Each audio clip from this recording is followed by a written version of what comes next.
Alright, let's move your crypto safely from Kraken to your Ledger hardware wallet. It's simple if you follow these steps. First, plug in your Ledger and open the Ledger Live app. Make sure your device firmware and the Ledger Live app are both up to date. Next, in Ledger Live, go to Receive, pick the crypto you want to transfer, let's say Ethereum, and copy the wallet address it gives you. Double check that address matches with what shows on your Ledger screen. That's super important. Now head over to Kraken, log in, and go to transfer and then withdraw. Choose the same crypto and paste in your Ledger wallet address.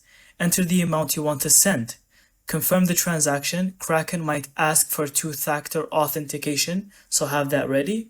Once confirmed, Kraken will process the withdrawal and you'll see it pending on the blockchain. Finally, go back to Ledger Live. Within a few minutes to an hour, depending on the network, your funds will show safely in your Ledger wallet. And thank you so much for watching. I hope you found this video helpful. Don't forget to leave us your thoughts in the comments.